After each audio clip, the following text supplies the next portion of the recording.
Hi friends, welcome back to our துலாக்ஸ். இன்றைக்கி நம்ம சேனலில் என்ன பார்க்க போகிறோம் அப்படின்னம்னா, இந்த வீடியோ வந்து லாஸ்ட் வீடியோவோட கண்டினியூட்டி தாங்க. மணி வந்து எனக்கு ஒரு சர்ப்ரைஸ் பண்ணுவார் அப்படின்னு சொல்லிட்டு நான் எக்ஸ்பெக்ட் பண்ணவே இல்லை. அவர் என்ன எனக்கு சர்ப்ரைஸாக வந்து ஒரு கிஃப்ட் வாங்கியிருக்காரு அப்படின்றத வீடியோவை ஸ்கிப் பண்ணாமல் லாஸ்ட் வரைக்கும் பாருங்கள். வாங்க விலாகை கண்டினியூ பண்ணி பார்ப்போம். ப்ளூ ரெட்டா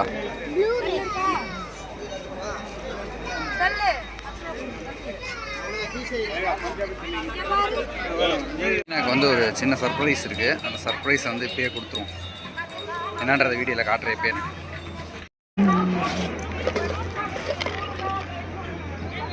மீனாக்காண்டி ஒரு வளையல் வாங்கியிருக்கேன். ஓப்பன் பண்ணிக்கலாம். வளையல், கோல்டு வளையல் வாங்கியிருக்கேன். கொடுப்போம், என்ன ரியாக்ஷன் பண்ணுதுன்னு பார்ப்போம். இந்த வளையலை வந்து திருச்செந்தூரை வந்து கொடுக்கலான்னு தான் பிளான். அதனால தான் இங்கே இவ்வளோ தூரம் கொண்டு வந்து இங்கே வந்து கொடுக்குறேன். அப்போ ரியாக்ஷன் என்ன பண்ணுவேன் கொடுப்போமா? உட்காந்துருக்காங்க.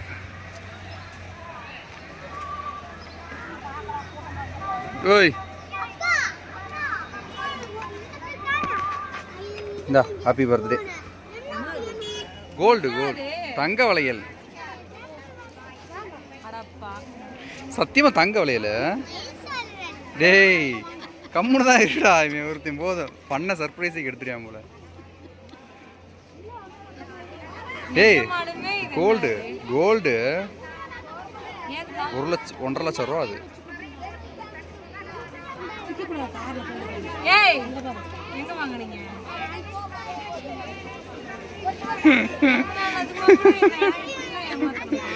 ஃபேன்ஸு கடையிலன்ட்டானே.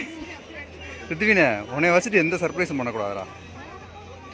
அப்படியே போட்டு கொடுக்குற போடா. நல்லா இருக்கா? கோல்டு மாதிரி இருக்கா?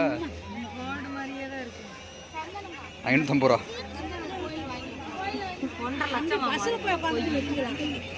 நல்லா இருக்கா இல்லையா? பார்க்க எப்படி இருக்கு? கோல்டு இப்போதைக்கு வாங்கி தர முடியாது, அதனால தான் கவரிங் வாங்கி கொடுத்தேன். நல்லா இருக்கா பாப்பா? நல்லா இருக்கா அம்மாவுக்கு?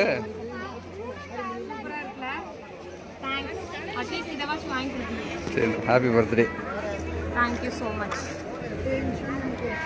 சரி போகலாமா? அடுத்து எங்கள் குலசேகரப்பட்டினம் போவோமா?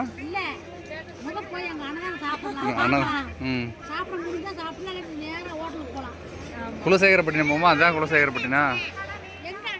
நானும் வருஷம் பார்த்துட்டேங்க. மணி வந்து எனக்கு ஒரு பர்த்டே கிஃப்ட் கொடுக்குறாரு அப்படின்னா கண்டிப்பாக அதில் வந்து என்னை வம்புழுக்கிற மாதிரி தான் இருக்கும். ஏன்னா லாஸ்ட் ஒரு 2 இயர்ஸ்க்கு முன்னாடியும் சரி, லாஸ்ட் இயரும் சரி, லாஸ்ட் இயர் எதுவும் வாங்கி தரல. 2 இயர்ஸ் முன்னாடி பாப்பா பிறந்த டைம் வந்து ஒரு கிஃப்ட்டு இப்படி தான் ஒரு மலையில் போய் சர்ப்ரைஸாக கூட்டிகிட்டு போய் கேக்லாம் கட் பண்ணி ஒரு கிஃப்ட் கொடுத்தாரு. நானும் ரொம்ப ஆர்வமாக வாங்கினேன். அதில் பார்த்தா கடைசியில் மேக்கப் செட் இருந்துச்சு. இந்த வாட்டி கோல்டு அப்படின்னு சொல்லி தான் கொடுத்தாரு. ஆக்சுவலாக நான் அதையும் நம்பினேன். ஏது 1,50,000 அப்படின்னு சொல்லிலாம் கேட்டுட்ருந்தேன். ரித்வின் தான் கடைசியில் போட்டு உடச்சி விட்டான்.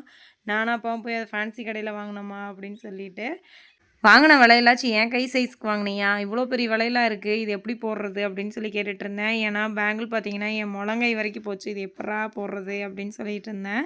அன்னதானம் சாப்பிட்லான்னு பார்த்தோம், பட் வந்தாங்க ரொம்ப கூட்டம். அதனால் அப்படியே கோயிலுக்கு வெளியே வந்து ஒரு ஹோட்டலில் வந்து டிஃபன் சாப்பிட்டுட்டு அப்படியே கிளம்ப போகிறோம்.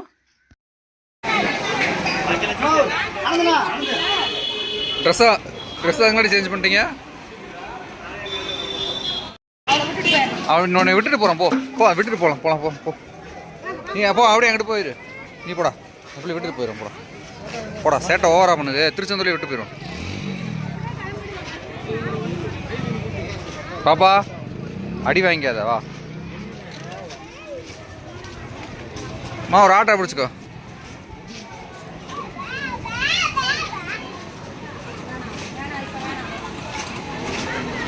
ஏய் ரித்வினே, விட்டுரு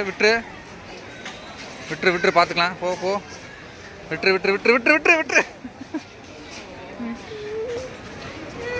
ஆட்டோ எடுங்க. நேராக பஸ் ஸ்டாண்டு போகிறோம். பஸ் ஏறுறோம். மதுரையா ஒட்டன்சத்திரமான்னு தெரியல. என்ன வேணா?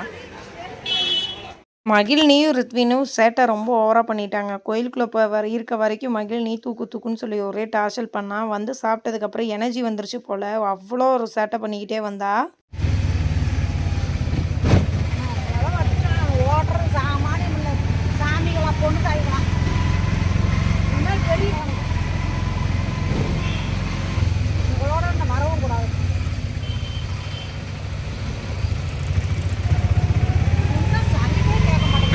ஆட்டம் போடுது பத்தியா?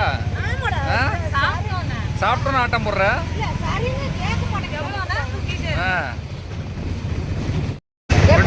விட்டுட்டு போனா என்ன பண்ணுவ?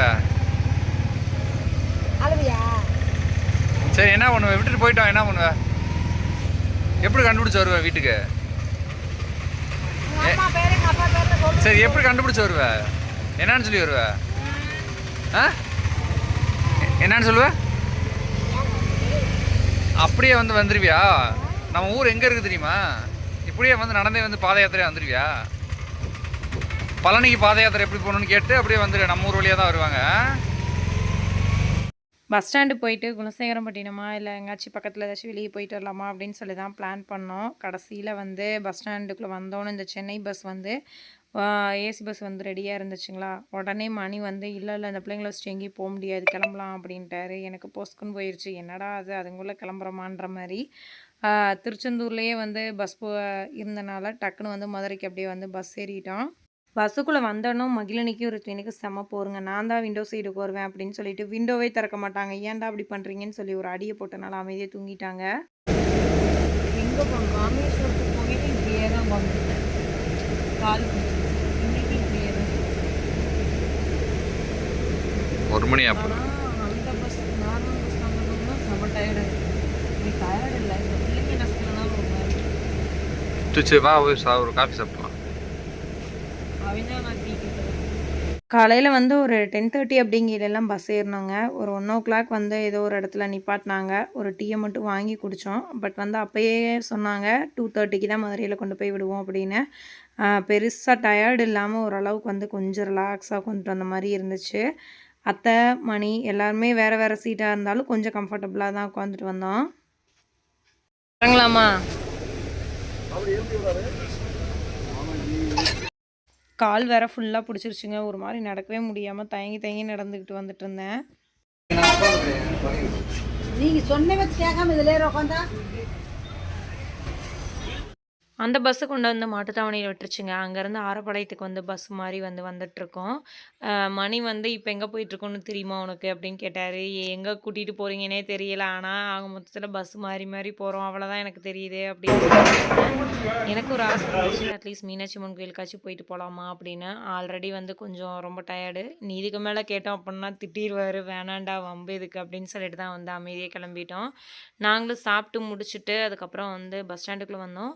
இங்கேயும் வந்தோடனே பஸ்ஸெல்லாம் ரெடியாக இருந்துச்சுங்க. ஸோ பழனி பஸ் ஏறி ஒட்டனத்துக்கு நேராக டிக்கெட் எடுத்து அங்கே போய் இறங்கிக்கலாம் அப்படின்னு சொல்லிட்டு தான். ஏன்னா கார் அங்கே நிற்கிதில்ல, அதனால காத்தடிக்குது. போகாதீங்க அப்படிங்குதா? பாய் சொல்லுங்க மதுரைக்கு.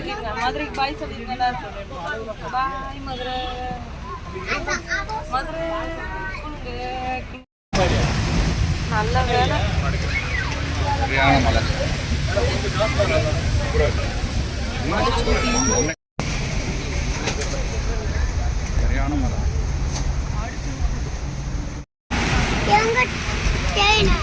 ரெயினா இங்க மழை பிச்சு எடுத்துக்கிட்டு இருக்கு. ஓகே ஃப்ரெண்ட்ஸ், இந்த வீடியோ நான் இதோட எண்ட் பண்ணிக்கிறேன். ஏன்னா நாங்கள் ஊருக்கு போயிலே டைம் ஒரு 7:00 ஆயிடுச்சு. ரொம்ப டயர்டாக இருந்துச்சு. இதுக்கப்புறம் பெருசாக வீடியோ எதுவும் எடுக்கலை. நாளைக்கு வீடியோவில் பார்க்கலாம். இந்த வீடியோ உங்களுக்கு பிடிச்சிருந்துச்சு லைக் பண்ணுங்கள், ஷேர் பண்ணுங்கள், கமெண்ட் பண்ணுங்கள். பாய்.